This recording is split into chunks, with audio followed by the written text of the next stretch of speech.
mid-1960s represented a peak in automotive creativity, with bold designs that defined an era. However, not every car body from 1965 hit the mark. Some suffered from awkward proportions, questionable styling choices, or a lack of cohesion between form and function. These 9 examples from 1965 showcase the missteps that occurred when ambition overshadowed practicality or aesthetic sense. Dear viewer, don't forget to subscribe to the channel. Thanks for your support. Number 9, 1965 Rambler Marlin, a car that attempted to bring AMC into the sporty fastback segment, but fell short of its goals. As much as it sought to combine style, performance, and innovation, the Marlin's design was its greatest stumbling block, leaving it as an awkward and unbalanced contender in a competitive market. In the mid-1960s, fastback designs were gaining popularity, with cars like the Ford Mustang and Plymouth Barracuda captivating buyers with their sleek, dynamic profiles. AMC, known for its practical and compact vehicles, wanted to join this growing trend and offer something sporty yet distinctive. The result was the Rambler Marlin, introduced in 1965 as a personal luxury coupe. AMC envisioned it as a family-sized sports car, blending the utility of a larger vehicle with the flair of a fastback design. While the concept was intriguing, the execution left much to be desired. The most glaring issue with the 1965 Rambler Marlin was its awkward proportions. To create the Marlin, AMC essentially stretched the compact Rambler Classic platform and added a fastback roofline. Unfortunately, this resulted in a car that looked unbalanced and clumsy. The elongated roofline was the centerpiece of the design, but it didn't integrate well with the rest of the body. Instead of flowing seamlessly into the rear end, the roof appeared tacked on, creating a jarring visual disconnect between the cabin and the back of the car. The proportions also suffered from the Marlin's relatively narrow width and tall stance, which made the fastback design look even more ungainly. Instead of exuding the sleekness and sophistication associated with sporty cars, the Marlin came across as bulky and awkward. Another design flaw was the Marlin's rear end, which lacked the cohesiveness needed to complement its fastback profile. The rear deck was unusually short and square, creating a stark contrast with the elongated roofline. This abrupt transition between the fastback and the trunk further emphasized the car's unbalanced proportions. While other fastbacks of the era embraced curves and smooth transitions, the Marlin's rear design felt blocky and unresolved, as if the designers had run out of ideas before finishing the back half of the car. Adding to the visual disconnect was the sheer size of the roofline. The roof seemed to dominate the car's overall design, overpowering other elements like the grille, sides, and rear. This issue was exacerbated by the tall side windows and thin pillars, which gave the roof an even larger appearance. While the spacious cabin may have been a selling point for families, it clashed with the sporty image AMC was trying to project. In a segment where sleekness and agility were key selling points, the Marlin's oversized roofline made it feel more like a scaled-up family car than a sporty fastback. To understand why the Marlin struggled, it's essential to compare it to its competition. Cars like the Ford Mustang, Plymouth Barracuda, and even the Chevrolet Corvair offered fastback designs that were cohesive and proportional. The Mustang, for instance, had a compact yet muscular profile with a sloping roofline that seamlessly blended into its rear deck. Similarly, the Barracuda featured a more streamlined silhouette, avoiding the bulky look that plagued the Marlin. Next to these rivals, the Marlin looked less like a sporty fastback and more like a compromised attempt to merge utility and style, a hybrid that didn't excel in either category. Despite its design flaws, the Marlin did have a few redeeming qualities. Its spacious interior and comfortable ride appealed to buyers who wanted a fastback with practicality. Additionally, the Marlin came equipped with a range of engine options, including a 327 cubic inch V8, which provided decent performance for the era. However, these features couldn't overcome the design's shortcomings. Critics and buyers alike found the Marlin's proportions off-putting, and sales reflected this lukewarm reception. In its debut year, AMC sold fewer than 10,000 units, far below expectations. Over time, the Marlin has become a niche collectible, appreciated by some for its quirkiness, but often remembered as a misstep in AMC's design history. The story of the 1965 Rambler Marlin highlights the importance of cohesion and proportion in automotive design. While AMC's ambition to create a family-sized sports car was admirable, the execution showed that simply adding a fastback roofline to an existing platform wasn't enough to compete with purpose-built designs. The Marlin's flaws also underscore the risks of trying to blend multiple vehicle types into one. By attempting to merge practicality with sportiness, AMC created a car that didn't fully satisfy either audience. In conclusion, the 1965 Rambler Marlin serves as a cautionary tale of what happens when bold ideas are hampered by poor execution. Number 8, 1965 Oldsmobile F85 Sedan. As part of Oldsmobile's midsize lineup, the F85 was meant to appeal to families and practical buyers who wanted reliability and affordability. Unfortunately, what it delivered in function, it sorely lacked in form. By the mid-1960s, General Motors was thriving, with its A-body platform underpinning a range of popular midsize cars across its divisions. The Chevrolet Chevelle, Pontiac Tempest, Buick Skylark, and Oldsmobile F85 all shared this architecture, but each brand had the task of making its version stand out. Oldsmobile positioned the F85 as a no-nonsense, entry-level sedan for buyers who wanted dependable transportation. However, in trying to keep things simple and cost-effective, Oldsmobile's design team ended up with a car that was painfully plain and uninspired. The most glaring issue with the 1965 F85 sedan was its exterior design, or rather, the lack of it. The body was flat and boxy, with almost no sculpting or character lines to create visual interest. While other cars in the A-body lineup, like the Pontiac Tempest, featured bold, aggressive details, the F85 relied on unadorned sheet metal that left it looking dull and lifeless. The proportions of the F85 were similarly uninspired. The long, flat hood, tall roofline, and short trunk lacked the dynamic flow seen in more modern or sporty designs of the era. Instead of a cohesive, graceful silhouette, the F85 looked like a generic utilitarian box on wheels. The front end of the F85 was particularly underwhelming. The grille was a simple, rectangular design with vertical slats, flanked by basic round headlights. While functional, it lacked any sense of personality or distinction. Competitors in the same segment, like the Chevrolet Chevelle and Ford Fairlane, featured grilles and front-end designs that gave them identity. The F85, by contrast, seemed like it could have come from any car maker, failing to capture the premium aspirations of the Oldsmobile brand. One of the most criticized aspects of the 1965 F85 was its flat, boxy side profile. Unlike the swooping or sculpted lines seen on cars like the Pontiac Tempest, or even its own sibling, the Cutlass, the F85's sides were completely devoid of detail. There were no dramatic creases, no flowing character lines, and no visual cues to break up the monotony. The result was a car that appeared outdated and uninspired, even in its debut year. For a brand like Oldsmobile, which prided itself on being a step above Chevrolet, this lack of effort was particularly disappointing. The rear of the F85 was just as unmemorable as the front and sides. The taillights were small, rectangular, and tucked into the corners, with little effort to integrate them into the overall design. The trunk lid was flat and featureless, and the bumper was a simple chrome strip that added no visual flair. In an era when automakers were starting to experiment with more exciting rear-end designs, the F85 felt like a relic from an earlier, less imaginative time. To understand why the F85 fell flat, it's helpful to look at its competition. Cars like the Chevrolet Chevelle had a youthful energy, with dynamic lines and more cohesive styling. Even within Oldsmobile's own lineup, the Cutlass offered a more refined and stylish package. The F85's plainness made it easy to overlook, especially in a crowded market filled with more visually engaging options. Buyers who wanted something with personality were unlikely to choose the F85 over its more distinctive competitors.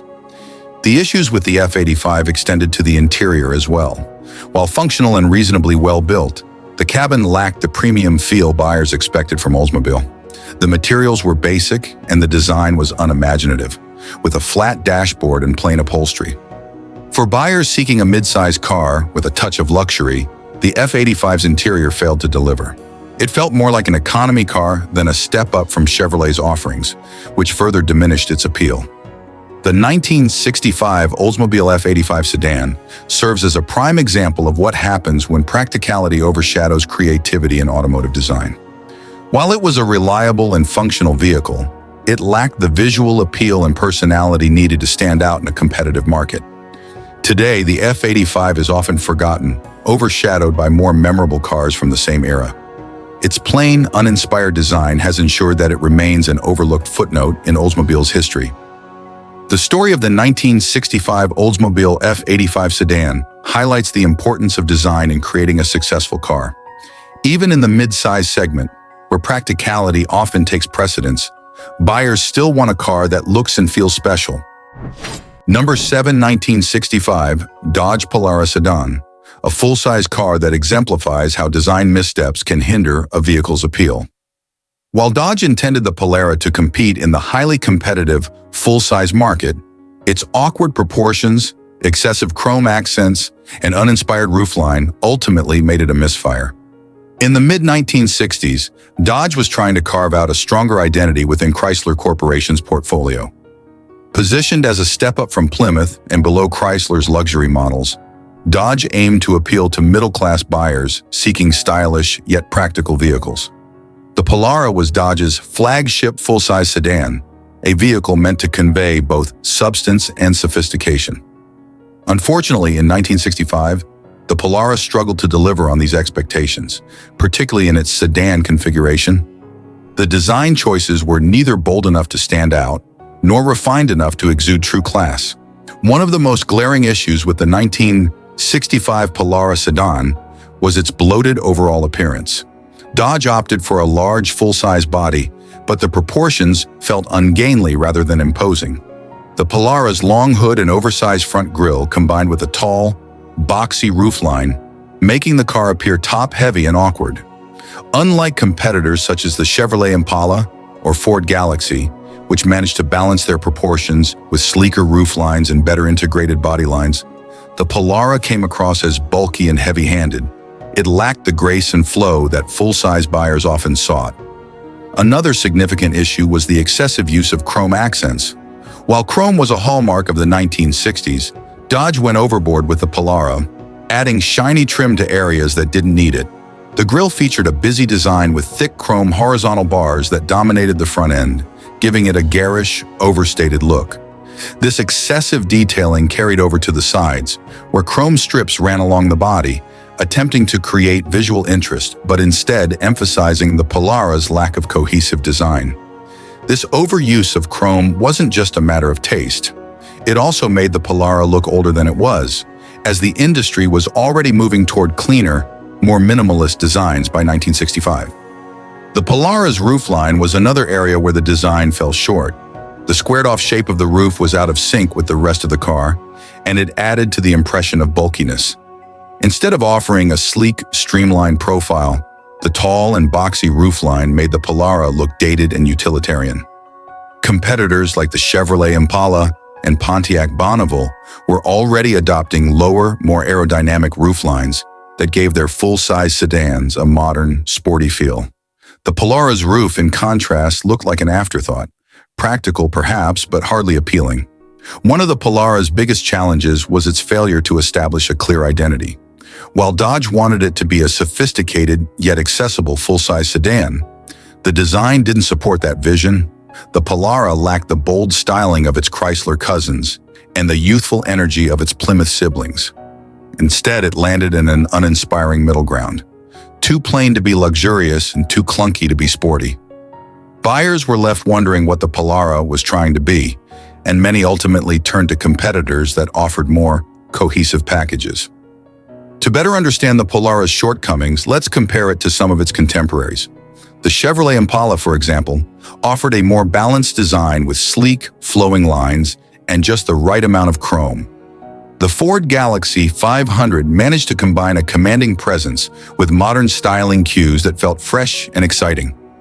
Polara was overshadowed by the Plymouth Fury, which, while still conservative, had cleaner lines and better proportions. The Polara simply didn't stand out in a segment where strong visual identity was crucial. The 1965 Dodge Polara sedan's design flaws were especially disappointing because Dodge had the resources and potential to create a more compelling car. With a more restrained approach to chrome, a sleeker roofline, and better integrated proportions, the Polara could have been a serious contender in the full-size market. Instead, it ended up as a forgettable entry, blending into the background while its competitors took center stage. This was a missed opportunity for Dodge to solidify its position in the full-size segment and attract buyers looking for style and substance. Number 6, 1965 Cadillac Series 62. Sedan, a car that, despite its luxurious reputation, demonstrates how excess and lack of refinement can overshadow even the most well-intentioned designs. The Series 62, one of Cadillac's most recognizable models, epitomized the luxury brand's desire to dominate the high-end market. However, in the process, it fell victim to design choices that felt heavy-handed, unrefined, and dated, even by mid-1960s standards. Cadillac in the 1960s was synonymous with luxury, power, and prestige. It was a brand for those who wanted to make a statement, often with bold designs that stood apart from the crowd. The Series 62, Cadillac's entry-level luxury sedan, played a significant role in building this image. By 1965, the Series 62 had been in production for decades, but competition was intensifying, not only from domestic rivals like Lincoln and Chrysler Imperial, but also from rising European luxury brands. Cadillac needed to strike a balance between its tradition of opulence and the industry's growing move towards sleeker, more refined designs. Unfortunately, the 1965 Series 62 failed to meet this challenge, leaning too heavily into excess and losing the elegance that defined earlier Cadillacs. One of the most notable issues with the 1965 Series 62 sedan was its long, slab-sided body. The sheer size of the car was impressive, but its flat, featureless side panels offered little visual interest. The absence of curves or sculpting made the car look bulky and monotonous. Instead of exuding grace, the slab-sided design gave the Series 62 a utilitarian appearance, as if the focus was on maximizing interior volume at the expense of aesthetics. While other luxury cars of the era, like the Lincoln Continental, embraced clean but purposeful lines, the Series 62's flat panels came across as uninspired and unrefined. Another significant design flaw was the bulky rear deck. Cadillac extended the rear section of the car to emphasize the spacious trunk, a feature often associated with luxury. However, the result was a rear that looked disproportionately large, as if the car was dragging a massive, unnecessary weight behind it. This unbalanced proportion detracted from the overall visual harmony of the vehicle. Where other luxury sedans might create a sense of flow from front to back, the Series 62's design felt disconnected, with the rear deck appearing as an afterthought. Cadillac was known for its liberal use of chrome, and the 1965 Series 62 sedan was no exception. The grille, bumpers, and side trim were all adorned with large amounts of chrome, which felt garish rather than sophisticated. While chrome accents can enhance a design when used sparingly, their overuse on the Series 62 gave the car an ostentatious and almost gaudy appearance. Adding to this sense of excess were the massive chrome tail fins. Cadillac had pioneered tail fins in the late 1940s, and by the 1950s, they had become a defining feature of the brand. However, by 1965, the trend had faded, with most manufacturers adopting more subdued rear-end designs. Cadillac's insistence on retaining oversized fins made the Series 62 feel outdated, clinging to a trend that no longer resonated with modern buyers. To better understand the Series 62's design shortcomings, let's compare it to its contemporaries. The Lincoln Continental of the same era, for instance, featured clean, understated lines and a sense of minimalist elegance that appealed to buyers seeking modern luxury. Meanwhile, Chrysler's Imperial embraced boldness, but managed to integrate its size and details more cohesively. The Series 62, by contrast, seemed torn between maintaining Cadillac's legacy of grandeur and keeping up with changing tastes. The result was a design that felt excessive and out of touch, alienating buyers who expected sophistication to accompany luxury. While the 1965 Cadillac Series 62 sedan offered impressive features like a spacious interior, advanced power options, and a comfortable ride, these practical benefits were overshadowed by its clunky exterior design. Buyers in the luxury segment often expect a balance of functionality and style. The Series 62 delivered on the former, but fell short on the latter, leaving it as a less desirable option compared to sleeker competitors. Today, the 1965 Cadillac Series 62 sedan stands as an example of how excess can undermine luxury. While it succeeded in offering the features and size Cadillac customers expected, its slab-sided body, oversized rear deck, and excessive chrome details left it feeling bloated and unrefined. It failed to evolve with the times, making it less appealing in a decade when modern, sophisticated design was becoming a hallmark of the luxury market. Number 5, 1965 International Harvester Travelall, a vehicle that undeniably prioritized utility over aesthetics. While its rugged functionality made it a reliable workhorse for families and businesses, its design left much to be desired. With its outdated, boxy appearance and truck-based underpinnings, the Travelall failed to appeal to a broader audience, standing in stark contrast to the more refined and stylish vehicles emerging in the mid-1960s. To understand the Travelall, we need to consider its origins. Produced by International Harvester, a company renowned for its tractors, trucks, and industrial machinery, the Travelall was introduced in 1953 as one of the first modern full-size SUVs. It was designed to compete with vehicles like the Chevrolet Suburban, offering a combination of passenger and cargo-carrying capabilities. By 1965, the Travelall was in its third generation, featuring improvements in powertrain options and interior space. However, its design philosophy remained rooted in the utilitarian ethos of its parent company, emphasizing function over style. This approach made it practical but unattractive, particularly in an era when automakers were placing greater emphasis on sleek, modern designs. The most glaring issue with the 1965 Travelall was its boxy, slab-sided design. While this shape maximized interior space, it also made the vehicle look outdated and utilitarian. The flat panels, sharp edges, and upright stance gave it the appearance of a commercial delivery truck rather than a family-friendly vehicle. By 1965, automotive design had moved toward more aerodynamic and flowing lines. Vehicles like the Chevrolet Suburban and Ford Country Squire wagons offered smoother, more modern shapes that appealed to suburban families. In comparison, the Travelall looked stuck in the past, as if it hadn't evolved since its introduction over a decade earlier. Another significant drawback of the 1965 Travelall was its truck-based platform. While this contributed to its rugged durability and off-road capability, it also resulted in a driving experience that was less refined than that of its competitors. The high ride height, stiff suspension, and utilitarian interior all reinforced the sense that this was a truck with passenger seating rather than a true family car. From a design perspective, the Travelall's truck origins were evident in its tall, boxy profile and lack of attention to aesthetic details. Features like the basic front grille and sparse chrome accents made it look more at home on a farm than in a suburban driveway. The Travelall's lack of visual appeal extended to its overall proportions.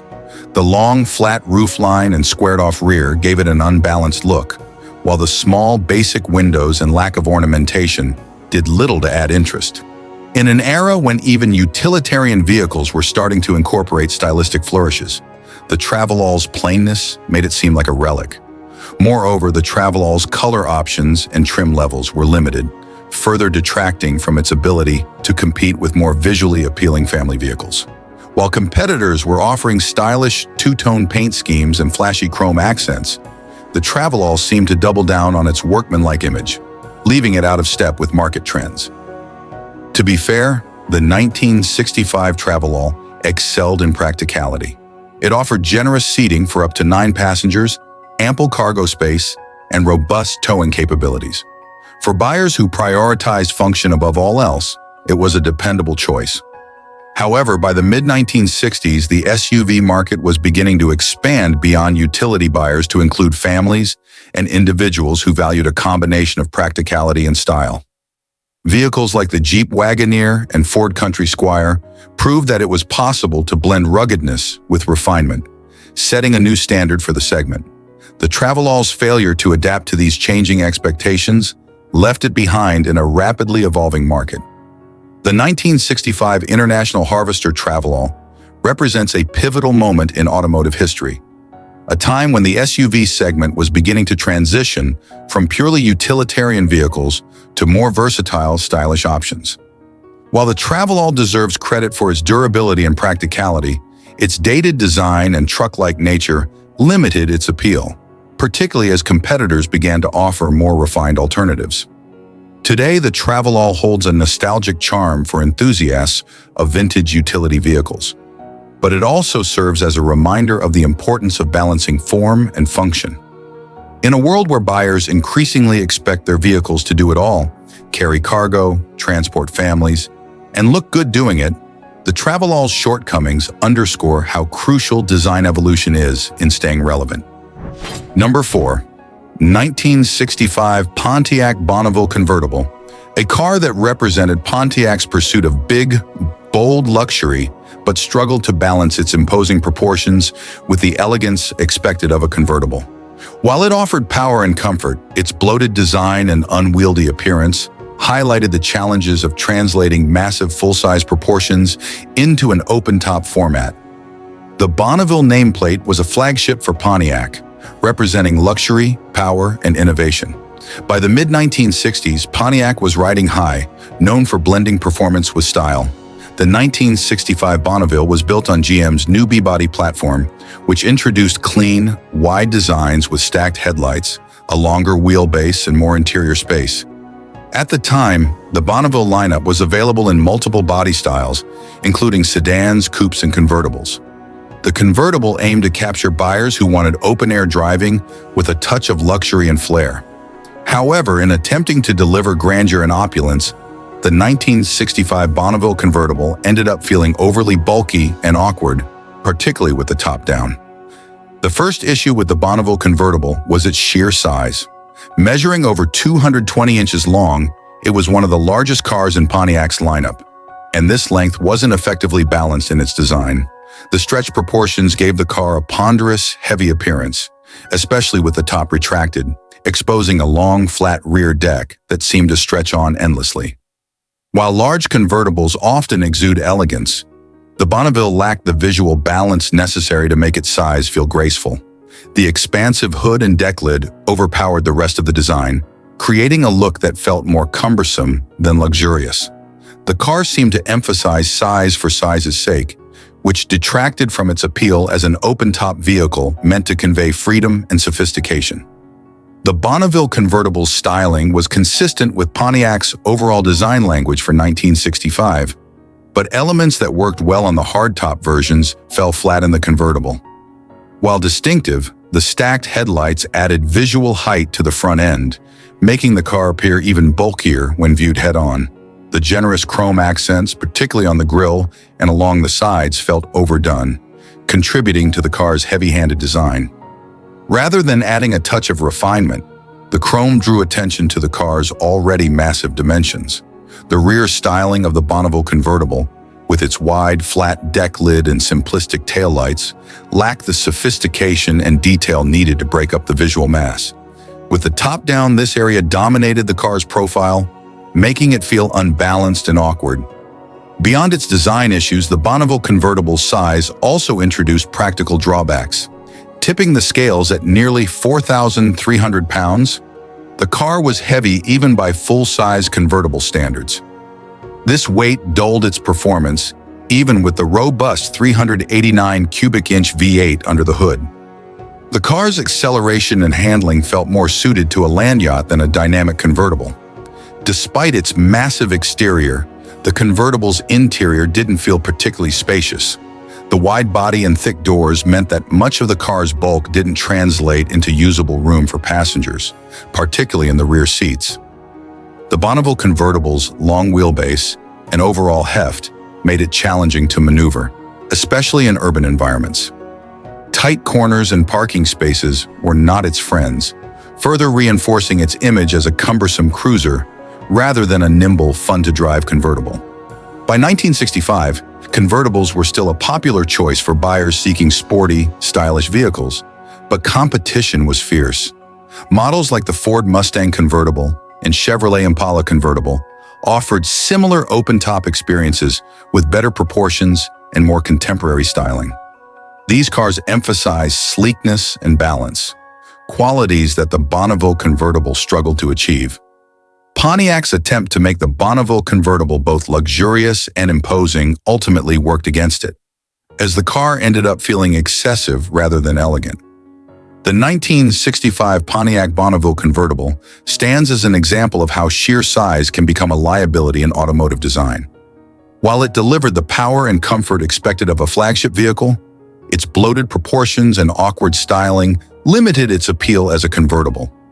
In hindsight, the Bonneville convertible represents a transitional moment in American car design, as the industry grappled with balancing the grandeur of full-size vehicles with the desire for sportiness and style. Its shortcomings remind us that elegance often comes from restraint, a lesson that Pontiac, and the industry as a whole, would eventually embrace in the years that followed. Number 3, 1965 Mercury Monterey Sedan, a car that, while positioned as a mid-tier full-size offering, fell flat in its design execution. The Monterey aimed to deliver a mix of luxury and practicality, but its overly bulky body, excessive chrome accents, and uninspired roofline left it struggling to stand out in a highly competitive, full-size market. By the mid-1960s, Mercury, Ford's premium brand, was positioned between the everyday Ford models and the luxury Lincoln line. Mercury vehicles often leaned on Ford's engineering, but aimed to add a touch of sophistication and style to differentiate themselves.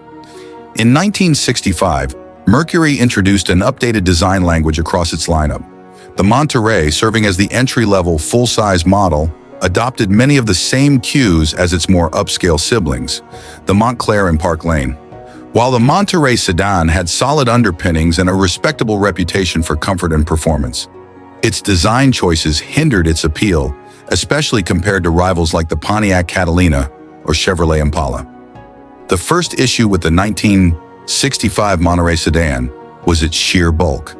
Measuring over 213 inches in length, the car was undeniably large, but its design didn't use this size to its advantage. The slab-sided bodywork, with flat, unadorned panels, gave the car a heavy, uninspired appearance. Unlike competitors that used dynamic creases or sculpted surfaces to add visual interest, the Monterey's sides felt monotonous and uninventive.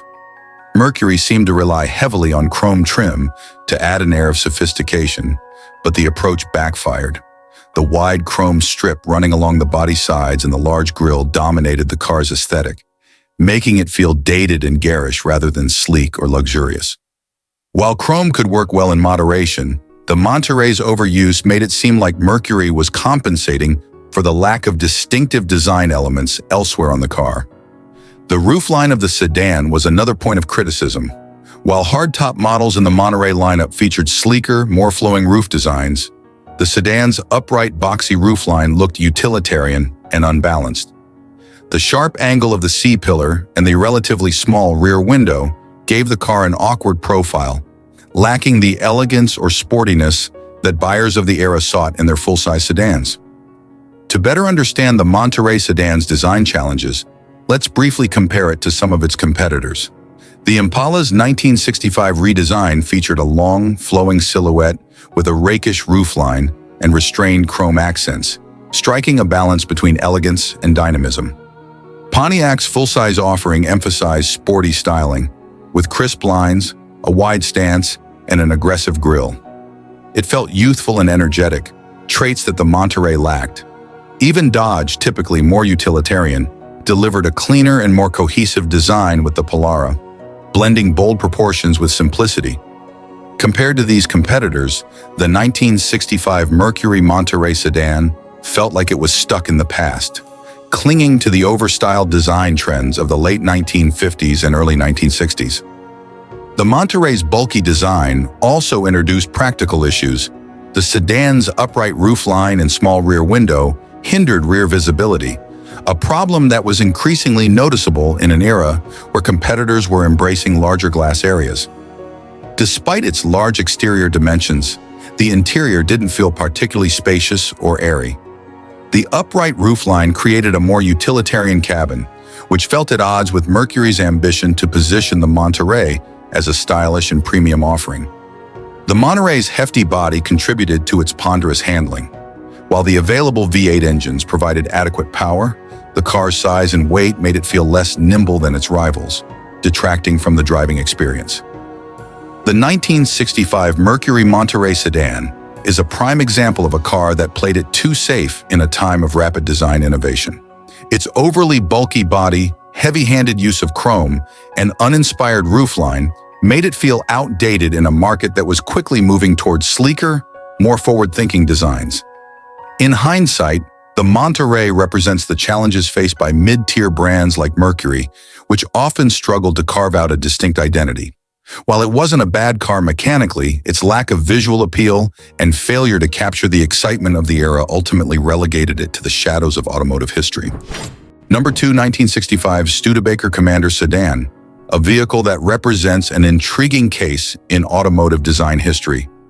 By the mid-1960s, the automotive landscape was evolving rapidly, with manufacturers vying to create sleek, modern vehicles that reflected the contemporary tastes of American consumers.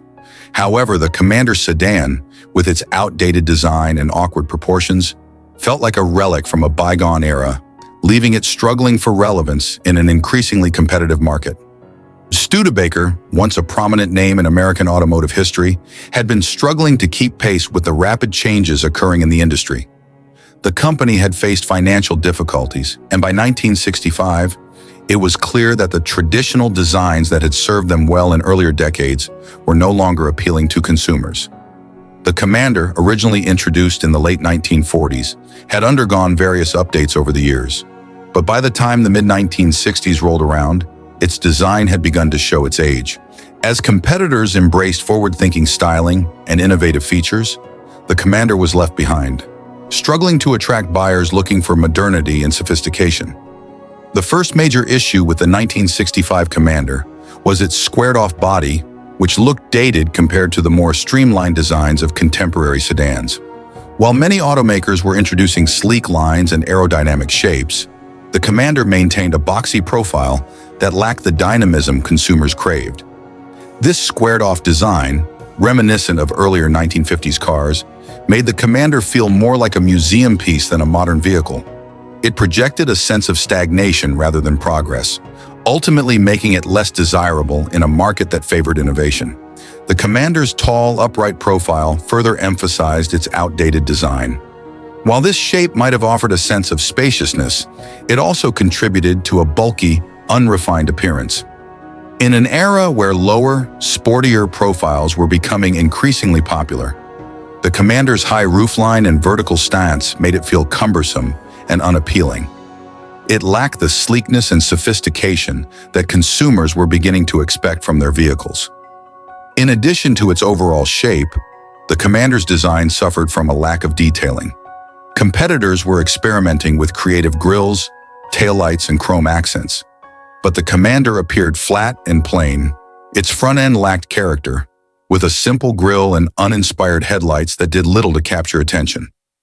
The rear end followed suit, with little to distinguish it from other sedans on the road. This absence of distinctive styling elements made it easy for the Commander to blend into the background. To understand how the 1965 Commander measured up against its contemporaries, let's take a moment to compare it with some of its rivals. The 1965 Ford Fairlane featured a more dynamic design with a long hood and a tapering rear. Its styling included bold creases and a wide stance that gave it a sporty appearance, appealing to consumers looking for both performance and aesthetics. The Impala, with its flowing lines and attractive proportions, exuded elegance. Its use of chrome and modern details, such as a sweeping roofline, made it stand out on the road, showcasing the kind of stylish design that buyers were beginning to prefer.